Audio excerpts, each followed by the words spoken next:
Hey Panda Nation, you are listening to the Inverted Gear podcast with your hosts Nelson and Hillary.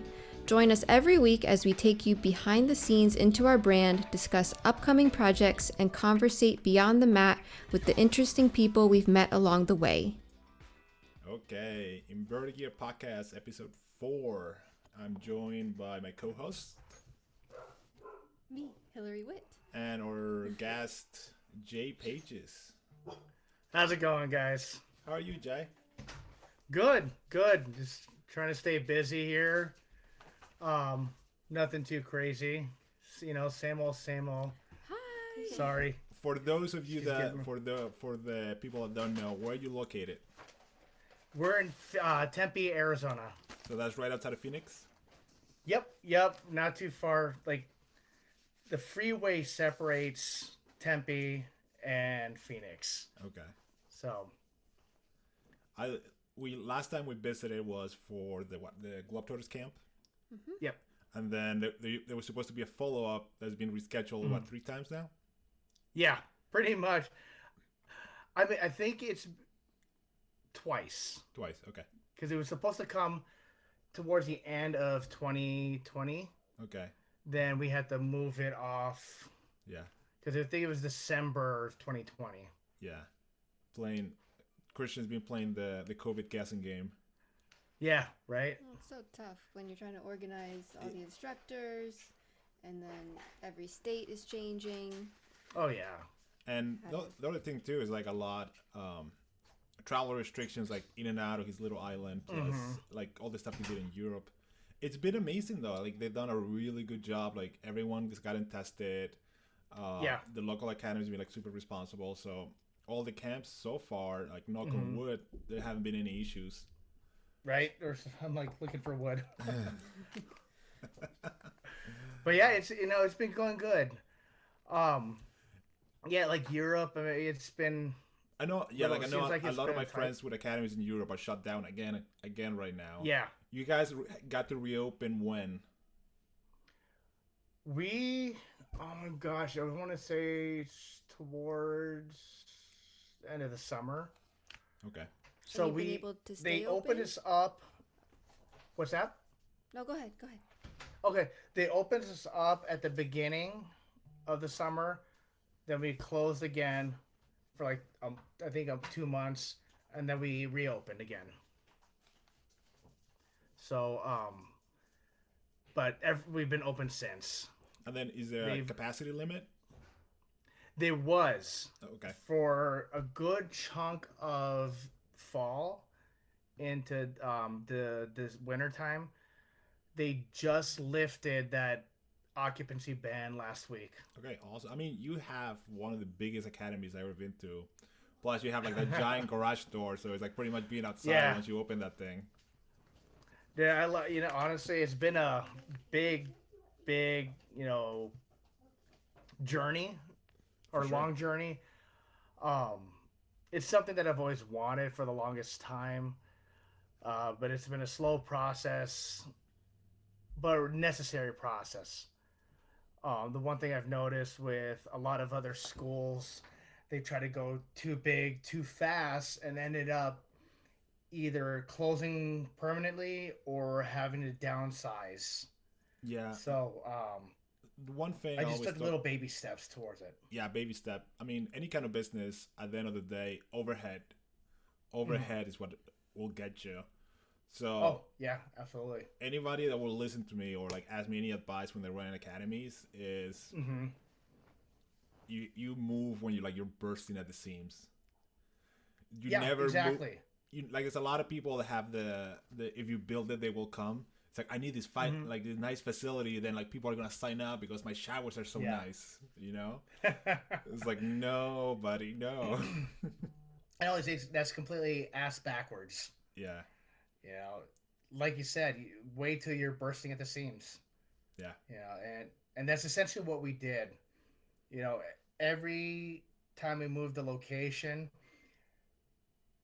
our mats were just too full, and we couldn't accommodate the class sizes. So that was like our signal or trigger to like, hey, we're gonna need to start looking for something bigger. yeah. quick, quick timeline. When did your academy first open? Mm-hmm. And So, how many go ahead, locations you've been to? So I actually started teaching in 2007, and it was out of an LA boxing, and I was there until 2010, and that's when I opened up my first facility. And that first facility was maybe 3,000 square feet, and we were there for maybe three some years, and then we moved to another location, and that was 4,000 some square feet, and then we outgrew that one. Once our lease was up, we moved to their current location, which was a little over double the size of our old location.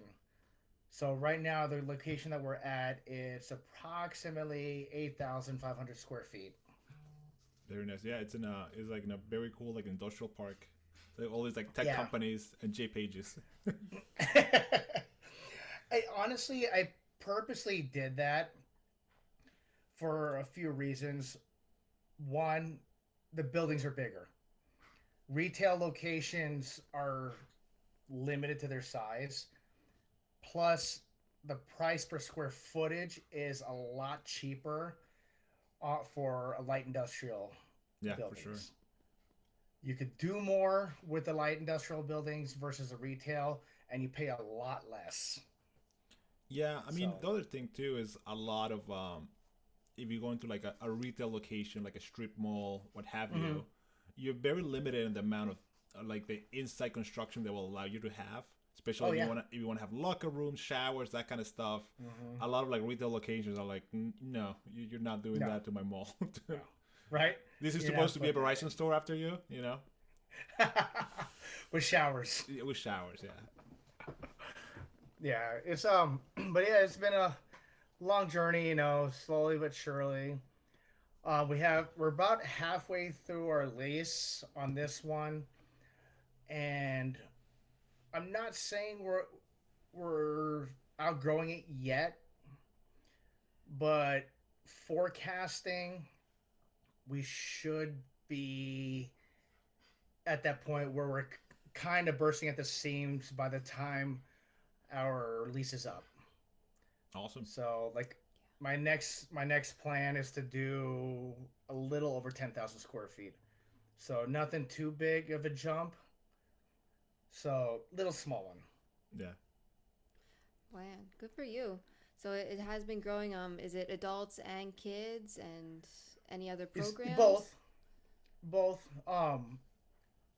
What's weird is I kind of take a backwards approach towards who I market to and who the bulk of my business is. Most martial arts schools like to really emphasize kids programs Right. and put a lot of their eggs in that one basket. For over the years, from what I found, we have a good sized kids program, but I want to say it makes up, I want to like 25%, maybe less, of our student base. Um, Whereas most other schools, that student base percentage is a lot closer to the adult size, or maybe more kids than adults. Um, for me, I just found over the years that it's a lot more work to earn and keep the business of a kid, because you don't only have to please one person, you have to please the kid and their parents. And then you also have to sell against other sports: soccer, baseball, basketball, wrestling, swimming. So like it's been like a revolving door with a lot of kids because of those other sports. So with adults, it's just easier and cheaper to sell, market, and keep adults, because I only have to please that one person, and I don't have to worry about wrestling or basketball or baseball or something like that. So, takeaways I'm getting from this is I think a lot of academies, one, don't keep the kind of numbers you're keeping, but knowing how much you're spending to get somebody through the door is Yep. something I know. Not only marketing, but it's good business for academies to have, and also you realizing what is your retention rate. Like you spend all this money, whether it was like Facebook advertisement, newspaper, whatever you're doing to get people through the door.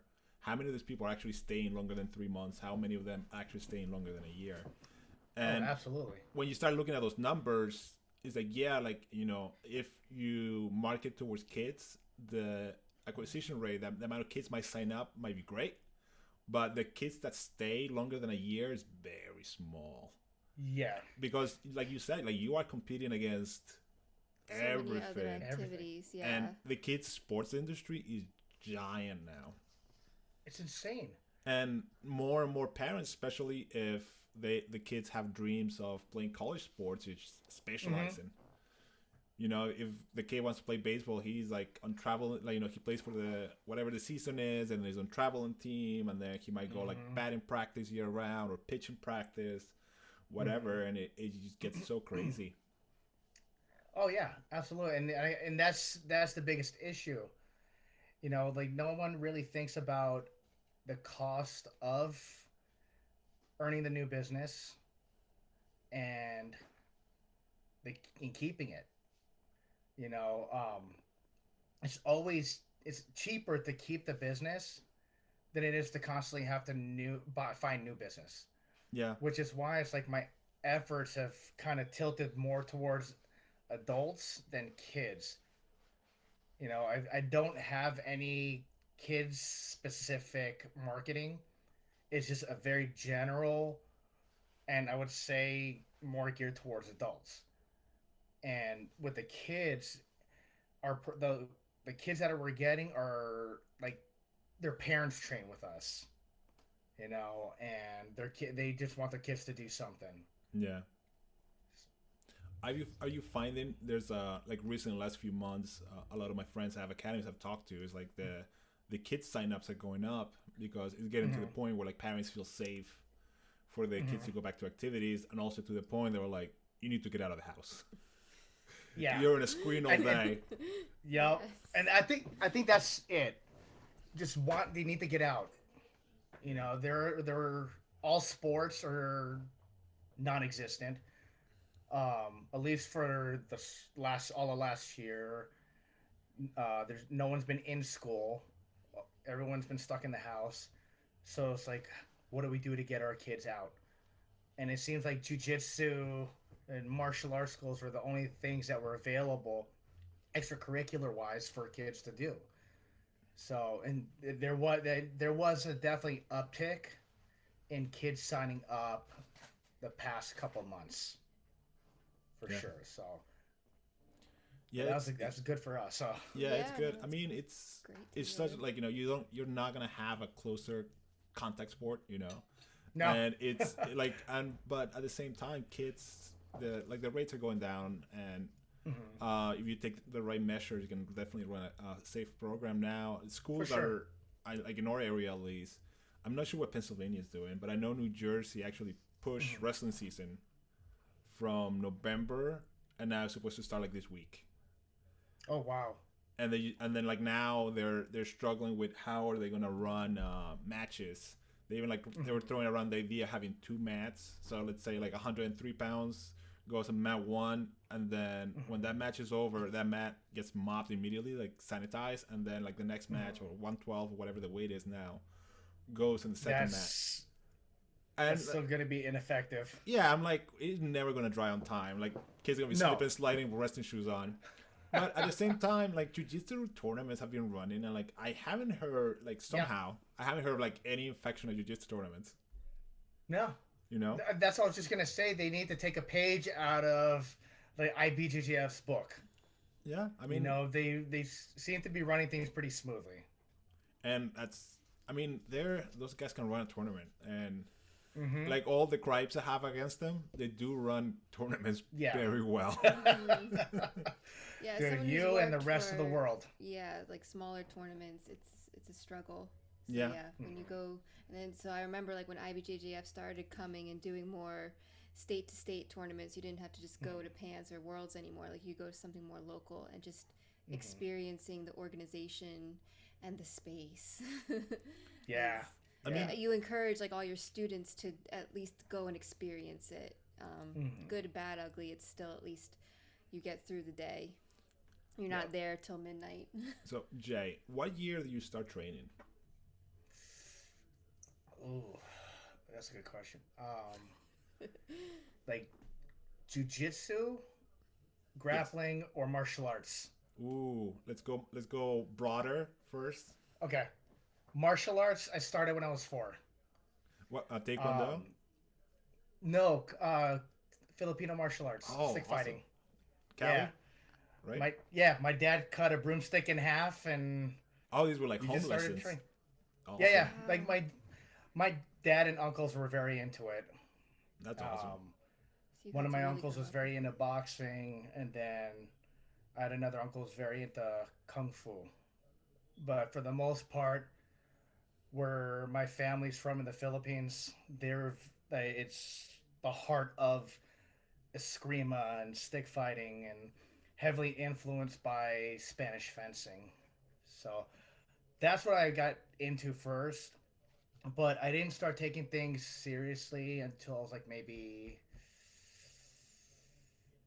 10-ish. I And got then bullied a bit. how has I got the Filipino martial arts influenced your jiu-jitsu? Because one of the things like I have like a very like 1,000-foot view understanding of Filipino martial arts. I just talking from people that practice it. But as my understanding is like very generalist. So like the stick fighting transferring to knife fighting, transferring to like, you know, whatever object you have, because it's like Yep. this is how you defend a downwards blow no matter what it is. Yeah. Honestly, the only time I've really seen any kind of applicable transfer is maybe when we're standing. I mean, beyond that, anything on the ground, non-existent. Well, not as much as techniques, but just the approach, like, you know, like the mental model behind it. I see what you're saying. Um, honestly, I don't. I didn't Okay. have any transfer over. Um, because the way I look at jujitsu is very different than the way I've looked at stick fighting. You know, and I think even the most of the community kind of views jujitsu pretty much the same way. Okay. You know, like we create separate games, whether you're doing gi, no gi, if you're guard player, top game, or whatnot. So there's so many different subsets within jiu-jitsu, and all based on physical attributes. But in Filipino martial arts, that doesn't happen. Yeah, it's just the one skill set. Yeah, exactly. And not only that, it's like just like other martial arts, we all have to conform to a very specific pattern in other martial arts, whether it's karate, kung fu, kickboxing, boxing, whatever, or even especially with Filipino martial arts. You have to conform to a very specific movement pattern and stance. Whereas in jiu-jitsu, the art conforms to you, not the other way around. I like that, Jay. I'm going to put that on a t-shirt. Yeah, there you go. But yeah, so there's very little carryover that at least personally, that I've seen.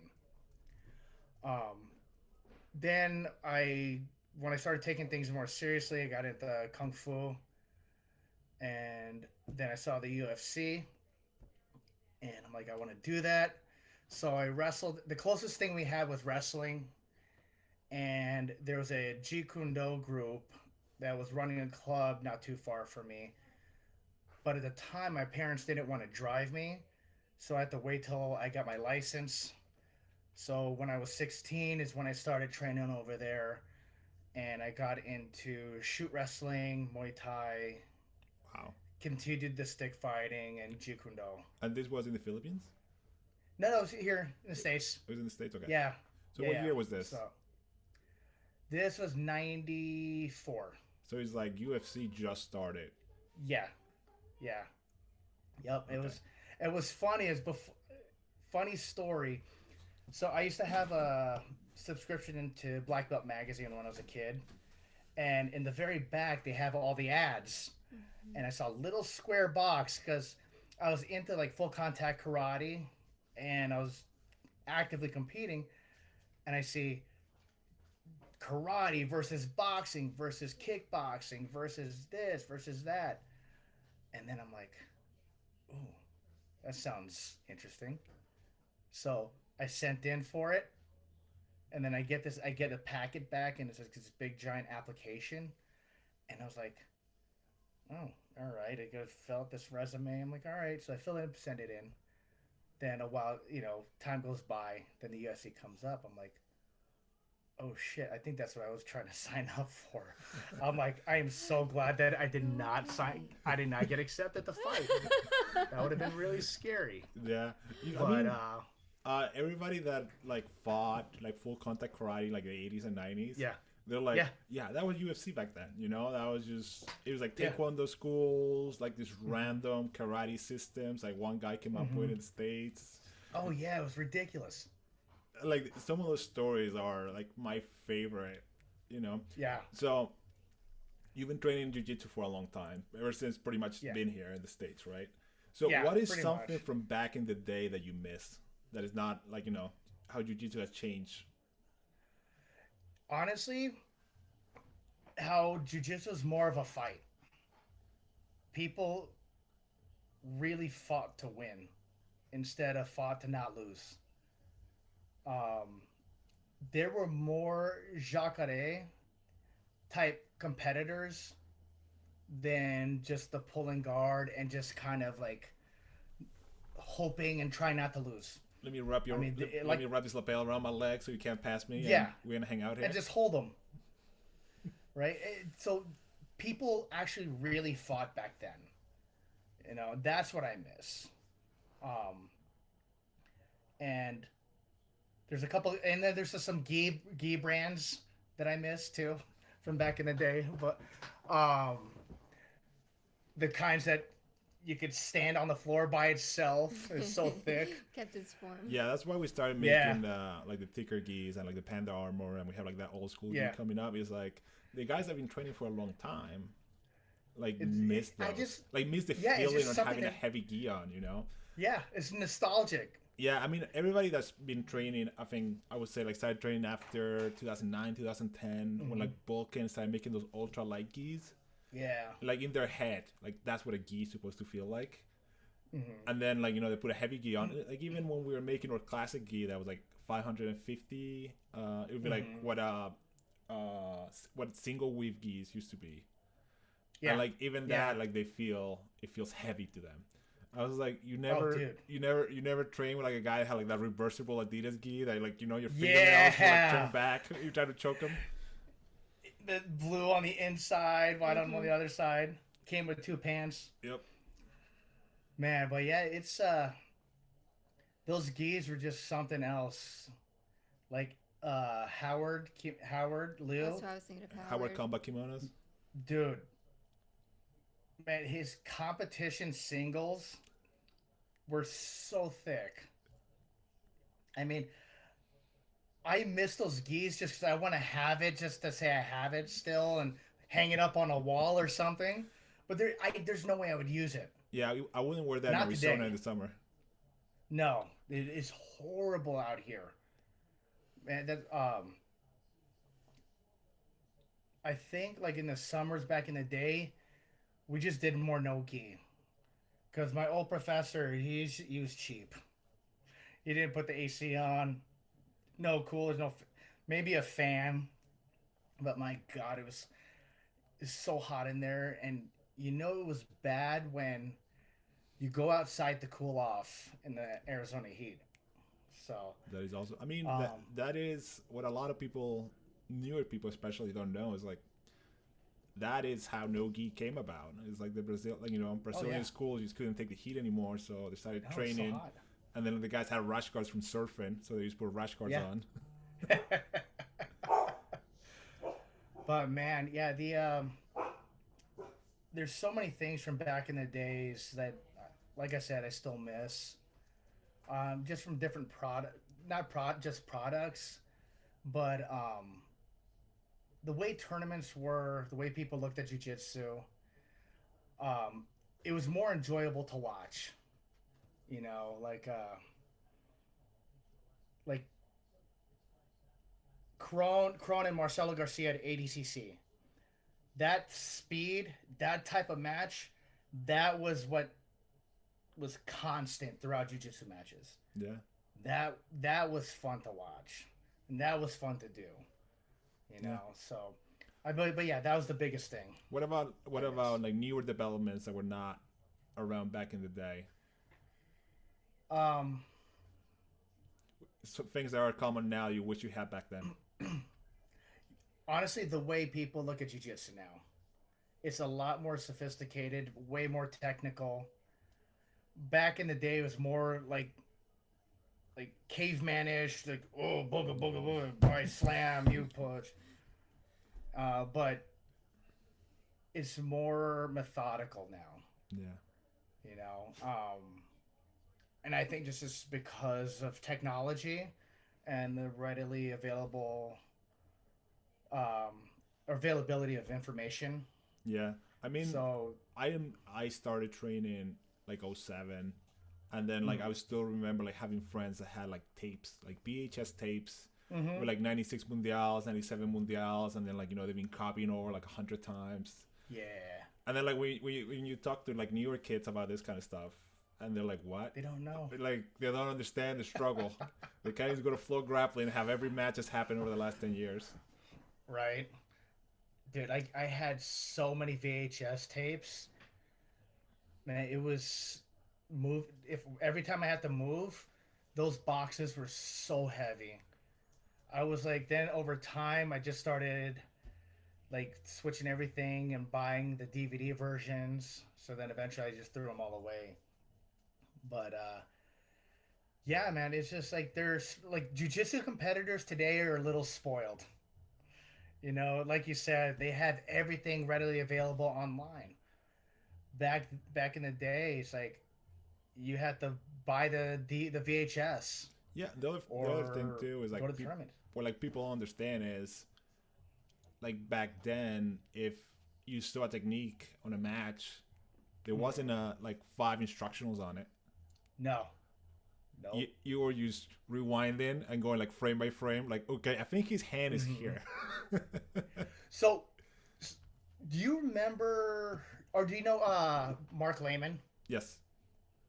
So, were you around back then when he was making those tapes, those remix tapes? Yeah. So, those things were my favorite. Yeah, I'd be like, he did all the hard work. Yes.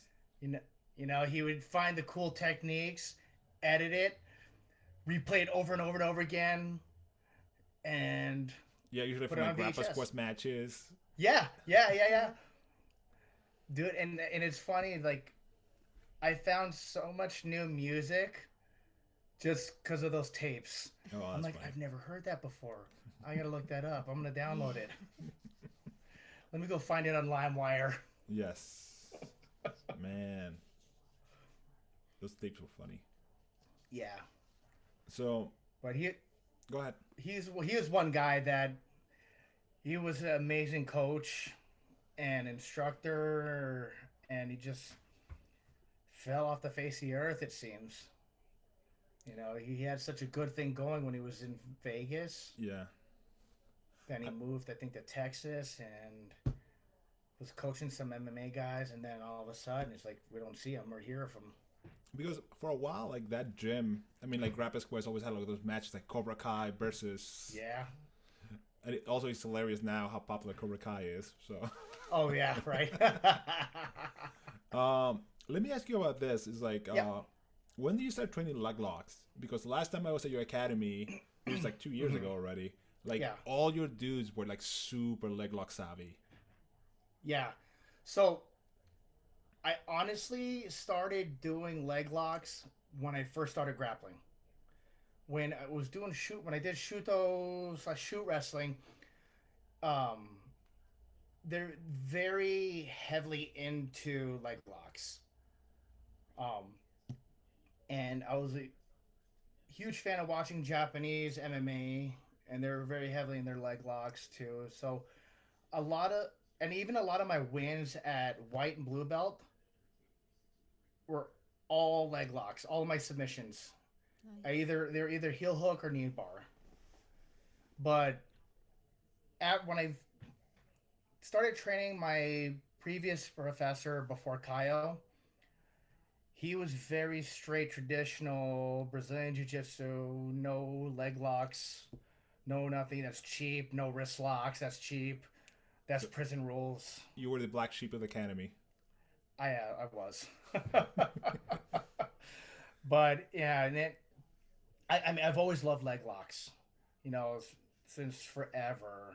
And I started getting my guys into the leg lock game when after the first EBI, when they started, people started doing more The modern, submission only promotions. like the more modern leg lock game came about around that time.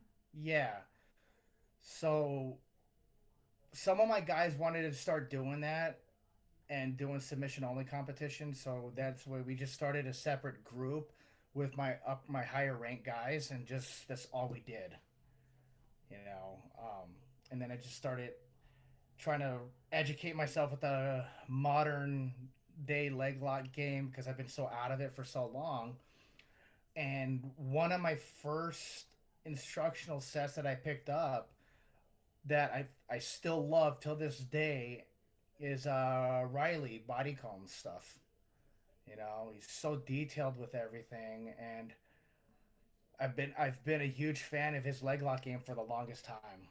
Yeah, no, Riley's was also our introduction to leg locks. I mean, same thing as you. Like, I was training, I was coming up on like Alliance affiliates, and it was very IBJJF. It's like, you can't do that. You can't read IBJJF. You can't do knee bars or purple belt IBJJF. So like, don't be doing that. Don't be doing this. So I would like go like sign up for like Naga and like sign up for like a division or two in Naga. Used to go like leg lock crazy for the weekend and just try stuff out. I would like pay to be able to like train leg locks. Right. Yeah, no, I remember just how hard it was, like, to even be exposed to them, like coming up like in a very traditional Brazilian jiu-jitsu. They never even taught us until we were brown belt, and I remember still women, they were putting our belts together and we weren't exposed to it until it happened like in a match, and then you go, hey, can you teach us this? And they're like, no, it's not allowed. Well, it's allowed at this tournament. It's like, can we at least It's like, I just got leg locked, dude. Can you show me what happened to me? It wasn't until like really meeting Riley and understanding it and how to respect them, knowing how to properly like not only apply them but defend them. It's like, oh, absolutely. I don't even have to do it perfectly. I just want to know what it is and how do I not get hurt. Yeah, I mean, exactly. Like, Riley was the first person to like talk to me and be like, okay, like, this are the control positions, like, and then these are the finishes. They're two separate things. You're like, oh. Like, like having back control and a rear naked choke is not the same thing. But for whatever reason, until that point, everybody was looking at heel hook. It's like, oh, that's a heel hook. Yeah, it's like, grab the ankle and that's but all there's you steps need. before that to control the leg so you can get the submission. And like for the time, like, before all these dead squad guys started like putting like all these systems into play and like everything got more systemized and put out there, like Riley was one of the first guys like beating that drum. Yep. And also like I think like because his sambo background, like his leg lock stuff, I mean not his leg lock stuff, his ankle locks are like so good. And especially I love ankle locking people that only like are like so like laser focused on heel hooks, because as soon as you control the leg but you keep the ankle lock grip instead of like digging the heel out, they're like, I can't get out, like I'm so used to getting out. It's like, yeah. You start with the ankle lock. Yeah.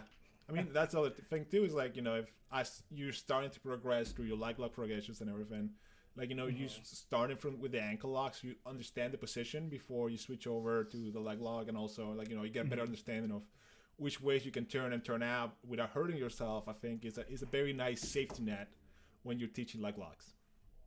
Absolutely, and I think that goes for any submission, for that matter. And I tell my guys, it's not the submission that's dangerous. It's the lack of awareness and knowledge that people have is what's dangerous. Everyone's so used to drilling triangles, armbars, kimuras, Americanas, and rear naked chokes that everyone has that spatial awareness, knowing when they're in danger, or where the threat is, and knowing when to tap, and not letting their ego get the best of them. And I think like leg locks need to be treated the same way. Yeah, I mean, one of the things whenever I was teaching, I would talk to people is like, hey, like this is a two-way street. If you're applying a submission, any submission doesn't have to be a leg lock, and you think it's tight to the point that you might hurt somebody, be like, you can't stop, and you'd be like, hey man, like I think this is it. Yeah. And then like the guy can tell you whatever he wants, and then you can continue to roll, restart, whatever. But more than once, like especially like arm bars, some dudes just like the elbow is bending and they're not tapping, or like a kimura, like the arm is behind their back and it's like almost touching their neck. It's like, my man, like, I really don't want to hear your shoulder crunching anymore. Can we reset? Like if you don't want to tap, like what's happening here? Right. It's like, dude, get your ego in check. And you have a lot of people in schools that say leave your ego at the door, but a lot of people really don't actively practice that. Yeah. Unfortunately, and it's one of those things. It's like, just let it go. Yeah, I mean, one of the things I've been talking about more, especially the last few years, is like longevity. And a lot of these guys are training in their 20s. They're not thinking about their 30s, let alone their 40s. Shit. So, like, if you are tapping late all the time, like, that's like, you're putting a lot of miles on those elbows and shoulders. Absolutely. And, like, it's like, it's the training room. Nobody cares. Yeah, exactly. Like, I'm not saying, like, tap as soon as somebody grabs your wrist. And, but if somebody has, like, a fully synced in arm bar, shoulder lock, whatever, like, dude, like, it's okay. Just tap. And give him a high five. Yeah. Dude, congratulate him and find out what did you do to get caught. That should be the learning process, and that's why, like, it drives me nuts when there's instructors and coaches that'll sit there and tell their students that like wrist locks and leg locks are cheap. It's prison rules. And honestly, personally, I feel that you're doing your students a disservice by not exposing them to it. Yeah. Whether they use it or not, you need to have them develop that awareness of the threat so they can better defend it. And the way I look at instructors that do that, they're like those kids that cover their head with a blanket when the boogeyman's in the room. Okay, if I don't see it, the boogeyman's gone. But realistically, if there's a boogeyman behind that blanket, not looking at him or covering your eyes isn't going to make him go away. Yeah. Especially now, I mean, now, last weekend, IBJJF is allowing heel hooks now. So, like, now there's, like, zero excuse at this point. Oh, yeah. Even if you were, like, IBJJF school, it's like, okay, like, now you guys need to be exposed to it, because otherwise, you're going to go to a tournament, and somebody's going to put one of them on you. And a lot of the leg lock injuries I've seen over the years is usually from the guy defending just turning the wrong way. Or not tapping in time because he's not savvy to what's going on. Absolutely. And what makes me salty about that rule is it's only for adults. They're not letting masters. Yeah, I mean, I was the same thing. I was like, oh man, I would love to jump to the masters divisions. Leglocks. Yeah. But then I see everyone but masters divisions. I'm like, God damn it. Come on, man. The crickety knee crew. Right? Right? We want to heel hook each other. Yeah. We want to toe hold. We're gonna have to like start a petition. Right? We should. Write a letter. Write a letter. I mean, yeah, they This- have so welcoming of community feedback. I'm sure they're gonna jump right on it. Yeah. Broken Knees Club. Broken Knees Club. So Jay, you are a super well-traveled dude. Try to be, yeah. Try to be. What is one of your favorite places that you've been to? I have actually two. Okay. One, St. Bart's. I went there for Christian's Globetrotter camp. Man, that place was gorgeous. It's such a cool little island. I like the fact you can just drive around the island makes it Yeah. cooler. I think I ate enough French bread to last me a year of bread. Yeah, I remember like Christian asking us one day. I think it was the first day of camp. It's like, hey, like, can you go pick up the bread for breakfast? Like, you say you're there for Christian or Globetrotters or whatever. So like, he was the address. We went to like the French bakery, and I have a picture of Hillary holding the bag of bread, and it's just like, you can't see Hillary behind the bag of bread that we brought back. It was the size of one of like those wrestling dummies. Oh my god. Yeah, that was. But it was so good. I could eat the whole darn thing. That's Oh my god! camp. Even with the open top cruiser, it was like you could smell it. That's what Hillary was doing. She's holding it with her hands, and she's like, my bread. she's eating one of the rolls behind the rest of them. Yeah. And what's the second place? So I love St. Bart. The other one's Ireland. Ooh. Still want to go there. Yeah, Ireland is in our bucket list. We haven't made it there yet, and I'm really looking forward to it. You have to go. Where did you go in there Ireland? What's that? Where did you go? Like, what place was? So I've been there, I think 3 times. Oh wow. But we've been only on the East Coast, in Dublin and up north by Belfast. Okay. So, first time I went there, my wife Lisa and we just did like a European vacation, and the next 2 were just for jiu-jitsu. But we spent time in Dublin, and I was teaching at a camp up north, about 20-30 minutes north of Belfast. Lisa likes the South. I love the South too, but the North is very green, and that's where all the Game of Thrones filming was done. So, but overall, the country's gorgeous. There's a lot to do. The food was great, and the people are very welcoming. Yeah, I mean, one of my favorite things about Europe and the UK specifically is like you're driving around, you're like, oh, there's a giant castle there. Right? Which, like, as somebody that grew up in South America is not a thing. So whenever I go to Europe and, like, you're driving around and then they're like, oh, like, 1,000-year-old castle. Right? Cool. That's been there for a long time. Yeah, it's like, oh, it's like, how many armors they have there? So, yeah, like, castle tours. One time we went with Riley to the UK and we were, like, traveling around, like, England and Wales. And same thing. It's like, you're driving around and then, like, we're trying to get somewhere and we're like, oh, like, can we stop? Like, do we have time to just stop at this castle? Like, it looks awesome. Yeah. So I've only been to England once, and it was only in Manchester and Liverpool, and I never got to really drive around. Are there a lot of roundabouts there? Oh yeah, too many. Especially London. London is roundabout. I guess that's where they came. They came from London to the rest of the world. Somebody fact check Is that a UK thing? I believe because so. or even Ireland, dude. There's so many damn roundabouts. And yeah, like everywhere we've. As an American, there's an extra difficulty level because you are on the funny side of the car. Oh yeah. Honestly, I think when we were last there for the camp, me and Croyler were in one van, but I shit you not, I think we hit every curb in Ireland. Dude, and then I think we've hit a few fences.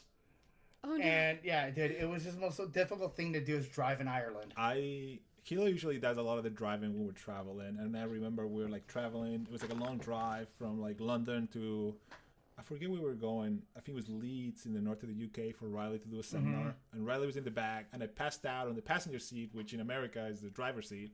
So I kind of like half awake, like I kind of wake up and I look up, and we're on the drive, like we're on the highway, and I'm sitting in what I think is the driver's seat. So like I freak out and I start reaching for the wheel. And like Hillary starts laughing. She's like, "You're not driving, dude. You're not driving." That's why I was like, you started kicked down on the floor.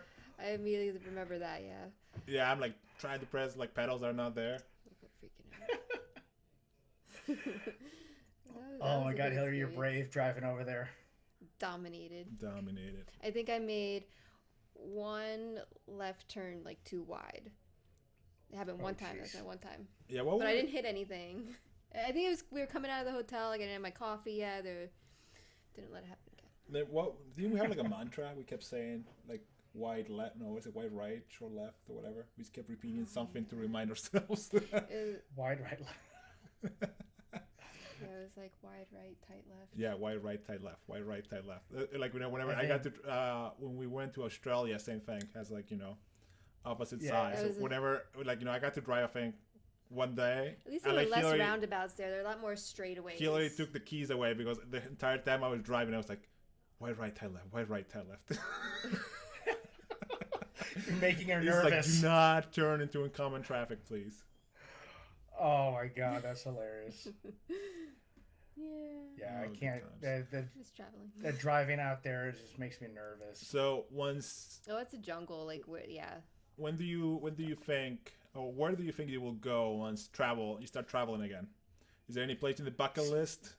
Yeah, actually, well, I already have 3 camps I'm teaching at already lined up. So, end of May, I'm going to Costa Rica. And then October, going back to Ireland. And sometime towards the end of the year, like November, December, should be going back to Greece. Ooh, Greece is. Ooh, that's another one. Yeah, Greece is such a that's one of the places we've been trying to make it to. And we haven't been able to.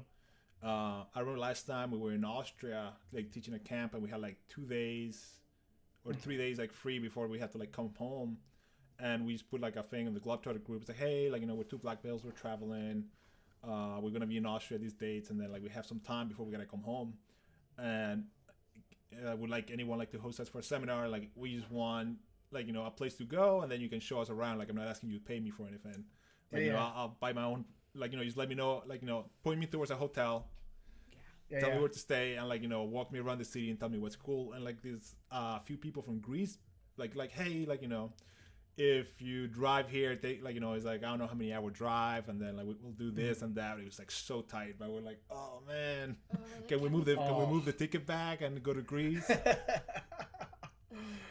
So that is definitely in the bucket list. So when we start traveling again with the 2 little ones, I think Greece is definitely in the bucket list. Have you been to Greece my before? daughter's already been there. Oh, your daughter's been there? Yeah, so it's a bit salty. She went there before I did. Yeah. I'm sure. Man, I grew up watching this like anime. It's like with the Zodiac Knights, like Saint Seiya, I think it's called. In Spanish, Caballeros del Zodiaco. And it like a lot of the show takes place in Greece. So like growing up, I was like, oh, Greece looks so cool. Oh, we gotta go to Greece. Gotta go to Greece. So yeah, Greece has been in the bucket list since I was a little kid. Yeah, so, I mean, I just remember studying like art class, like all like the architecture and the history and just the beautiful land and that blue water. That blue water in the Mediterranean is just gorgeous. What is it, Santorini? That is one of the all those white houses on the side of the hill on the water. Yeah. Yeah, that's a place I want to go to. So. Awesome. All right, Jay, thank you for your time, man. I really appreciate it. No, absolutely. Where can people find you? Just go to jjmma.com.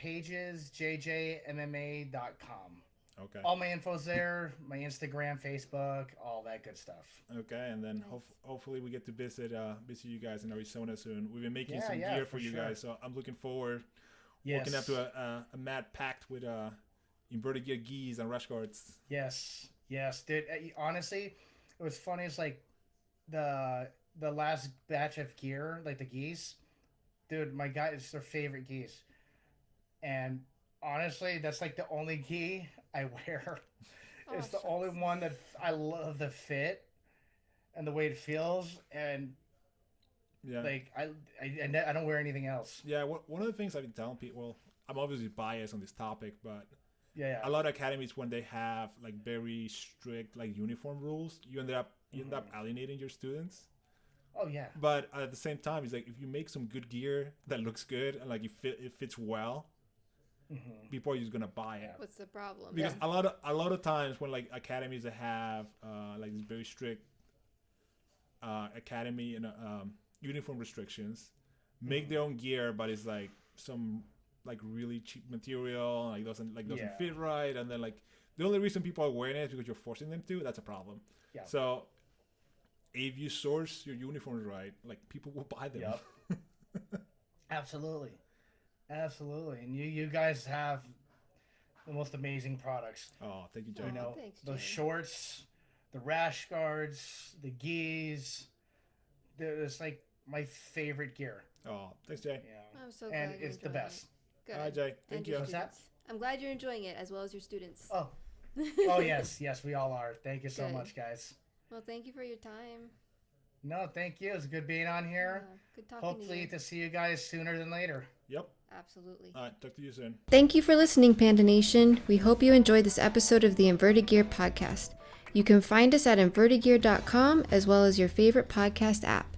Don't forget to give us a like, and we'll see you soon.